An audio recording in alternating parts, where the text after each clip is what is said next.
What's up, folks? Welcome to the final video of the Seiko Pogue series, and today's video we're going to be finishing off by completely finishing the watch with the dial hands, casing and everything else, and this will be the final video of the series. Now, I didn't record the original audio with the video due to my beautiful baby birds being in the workshop. Every time I spoke they would squeak, and every time I was silent they'd be silent, so they wouldn't let me record the audio at the same time, so I'm doing the audio separately. Now, as you can see, I'm pointing out in the video there the silver spacer that goes with the dial has to go in a certain position on the dial, so that there's a small cutout for the stem position and two larger cutouts for the screws that secure the dial in place. So make sure that that silver spacer is in the correct position. If you put the video on full screen, you should be able to make out and see what that looks like on a full screen, because this has been shot in 4K. And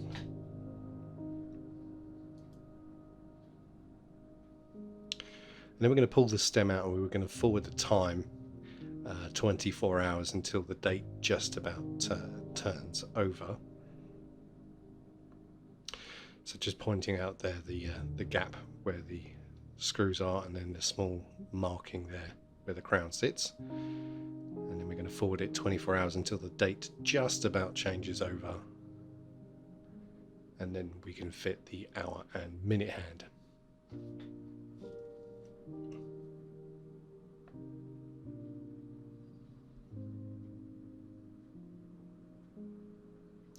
Now, on this particular model, like most Seikos, the day and the date don't change exactly the same. The date will change at midnight and the day will change between midnight and 4 o'clock in the morning. So don't worry about both the day and the date changing over at exactly the same time, because they never will. So just do it via the date first. So we're going to fit the hour hand. I'm using some Hobbyists hand press tools. You can use any hand press tools you like. I use these because they're close and convenient most of the time. And when you're fitting these hands, you want to make sure that they're nice and flat, both to the boss, which is the pinion that the hand sits on. You want to make sure that they're flat at the boss, and also completely flat in line with the dial. You don't want the hands sticking upwards or downwards so that they don't catch anything. You want them nice and level. You've got to remember the chronograph hand is going to be fitted up later on once it's inside the case, and you don't want the chronograph hand catching the minute hand as you're using the watch. So we're just going to forward the hands around to make sure that they're not hitting anything, and that seems all fine.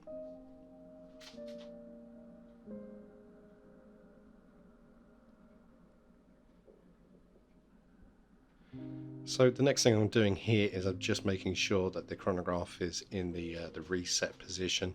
So I press the pushers, stop and start it, and then I reset it twice just to make sure that the chronograph is in the reset position. And we're going to fit the 30-minute register hand. Now, this can take a couple of attempts because sometimes these smaller little subdial hands do have a tendency to want to go off to one side or the other. This is just a natural physics of the way these hands want to be. I don't know why, they're just irritating to say the least, and I've tried all different types of hand tools and they all do exactly the same thing. I'm sure there are other methods of fitting these hands without them moving, but I just find practice makes perfect, and it doesn't hurt the watch to remove the hand and try refitting it again. As you'll see a bit later on in the video, I have to remove this hand and try to refit it so that it's dead center to the 30. And that's perfectly fine. If you need to have a couple of attempts at it, that's perfectly normal. I do this for a living, and even I don't get it right the first time. So I'm just using the Hobbyists hand lever there to remove it once more, because it's not straight enough for me.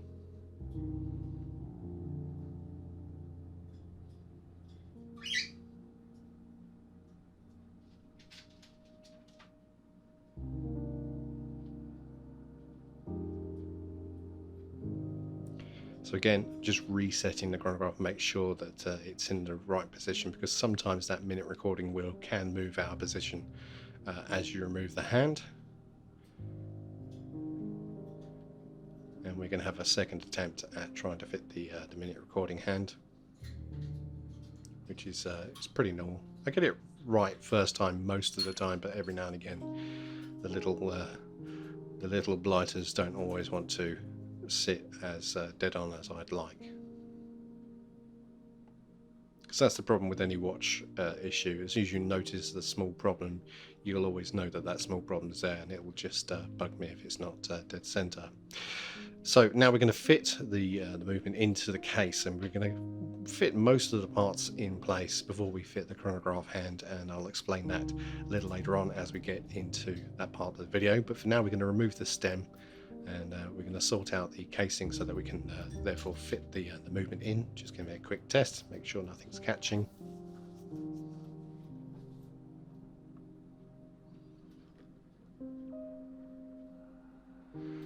So we're fitting in the washer, the internal rotating chapter ring. We're going to fit the other washer that sits on top of that, and then we're going to fit the rubber seal as well for the glass before we can put the movement stem and pushers in.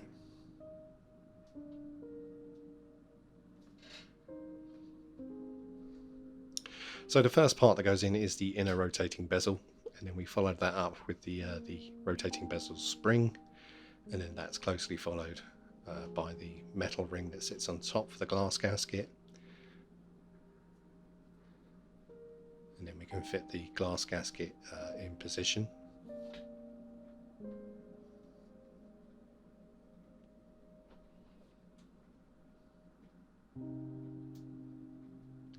So then we put the case over the top of the movement like so, and we can use the old glass here to just keep everything in position whilst we turn it over.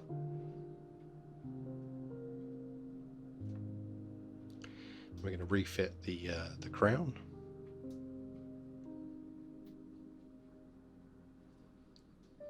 And then we've got the movement retainer ring, which also retains the pushers once they're in place. So we put in both pushers, and we gently hold the pushers in place whilst we fit the retaining ring. That's going to keep those pushers nice and in position, like so. And then we're going to fit the case back and a case back gasket. There's a nice new case back gasket there. We're going to fit the case back on, and then we can flip it over, and we can finish off by fitting the chronograph hand itself.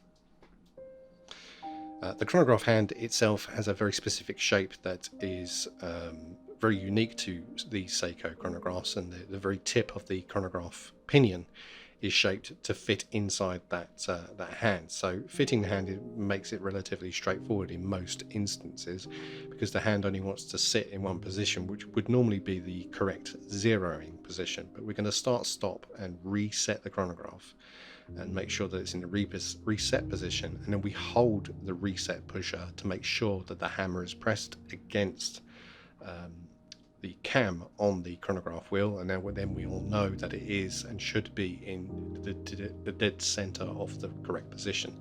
So now when we go to fit the hand, it should fit exactly at 12 o'clock. Now you can do this without holding the pusher down, and most of the time it will work, but just to make sure that the chronograph wheel doesn't turn or move whilst you're trying to fit the hand, we like to keep hold of the reset pusher, and then naturally it just found the correct position there. If you do find that when you fit the hand it's not in the dead center position, the hand is broken into two sections. There's a pipe boss, which is it can actually move, and you hold the reset button and you can gently persuade the hand to move slightly left or slightly right into the correct position. And this can be seen in the Seiko technical diagrams if you're able to get hold of it. If you can't get hold of it, you can always find it online. So we set the chronograph to start, and we're going to fit a nice brand new glass.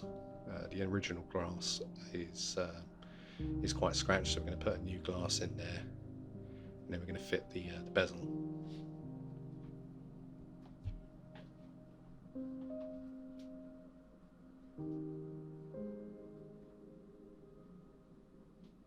So we can let the chronograph run for about a minute to make sure that the chronograph hand runs for the the full minute, plus the 30-minute register should tick over to the first minute on the register once that chronograph hand passes the 12 o'clock position.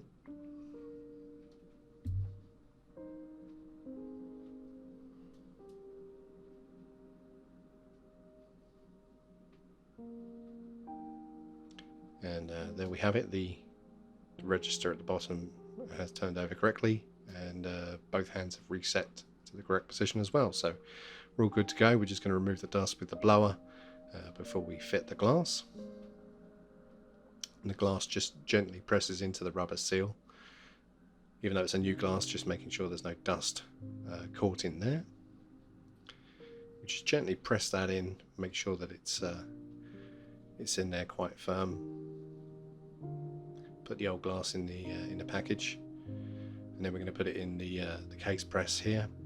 Now the lower die is a genuine Seiko die, 35mm aluminium die from a Seiko set, and this is what we're going to use to fit the bezel. Now I like to make sure that the chronograph hand and the inner rotating chapter is all dead center and aligned. It helps to line up the bezel better if everything else is in line. It seems to be like an optical trick. If the inner rotating bezel is slightly off, it kind of puts me off for some reason, so I like to have everything as central as possible. And then once the bezel's in the position that I like, I flip it over and put it inside the case press, ready to close it down.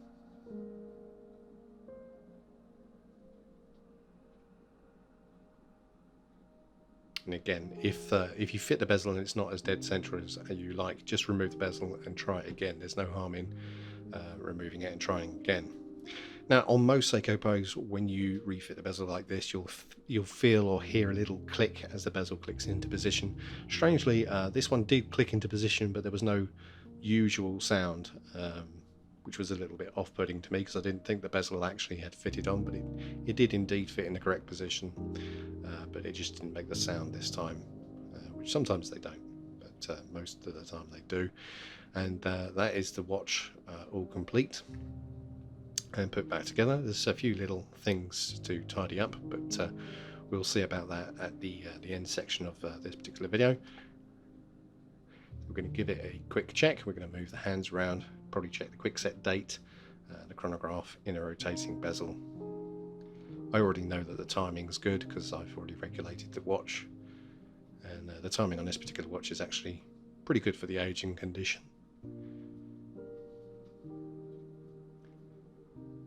So the day date is quick set by gently pushing in the crown, and if you want to change the day, you push the crown in even further because it's lever operated.